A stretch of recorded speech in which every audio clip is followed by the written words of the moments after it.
RTL, 7h54, Benoît Hamon parle de la loi contre la burqa. Le PS, dit-il, il en est le porte-parole et contre.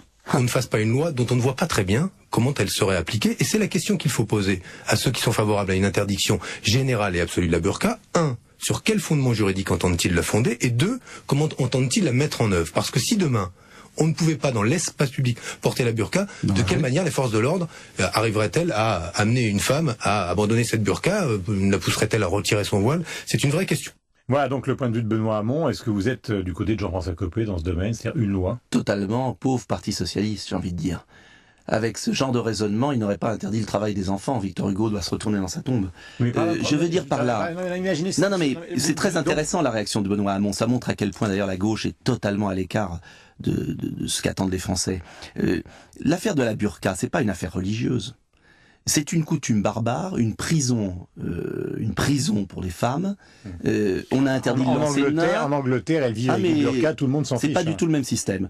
D'accord, mais enfin, on a interdit comme nous, hein, c'est une démocratie extrêmement respectable. La France a le droit de choisir son modèle. On a interdit de lancer de nains. On n'autorise pas une femme avec une muselière à se promener toute nue dans la rue. C'est une prison. C'est une atteinte à la dignité. C'est tout. À partir de ce moment-là, le monde politique français doit savoir ce qu'il veut.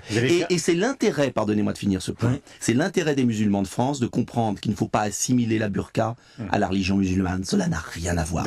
Donc les hommes politiques de notre pays doivent dire les choses et le modèle qu'ils veulent. Moi, je ne veux pas d'une France où on puisse avoir une burqa, mettre une femme en prison dans la rue. Nicolas Dupont-Aignan, Debout la République est aussi un mouvement pratique. Vous êtes un député dans l'Essonne. Vous allez faire un énorme effort d'imagination. Je suis une femme, j'ai une burqa, vous êtes policier. Vous allez me l'enlever de force? Mais non. Mais il va y avoir des incidents partout. Mais il n'y aura pas... Mais alors à ce moment-là, on s'arrête.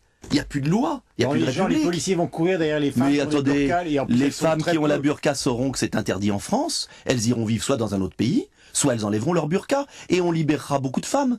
Mais sinon, il n'y a plus de loi républicaine, il n'y a plus rien. À ce moment-là, vous auriez dit la même chose, je vous le dis, au 19e siècle, quand on a interdit le travail des enfants, quand on a fermé les congrégations. Comment ça s'est passé en 1905? Ça a été douloureux. Ça a été difficile, c'était une autre affaire. Mais à partir du moment où le monde politique français, et la France ne sait plus où elle veut aller, à partir du moment où on tolère ces prisons vivantes, mais on tolère tout. C'est l'intérêt de la femme, c'est l'intérêt de la République, à un moment, de prendre une position claire. En revanche, pardonnez-moi d'insister sur ce point, ce n'est pas l'intérêt de notre pays de traîner ce débat pendant des mois, de l'instrumentaliser. C'est simple, on interdit la burqa, point barre. C'est tout. Le président de la République n'y est pas favorable. Et alors ? Non, mais j'ai pas dit que c'était la référence absolue, mais je vous c'est clair, mais ça y est, on sent bien que on a ouvert un sujet, et puis surtout tout le monde aux abris, on ne traite plus rien. Si on veut que l'islam de France, mesuré, comme la religion juive, comme la religion catholique, protestante, puisse vivre dans notre pays en bonne intelligence, il ne faut pas faire des mélanges et des malentendus.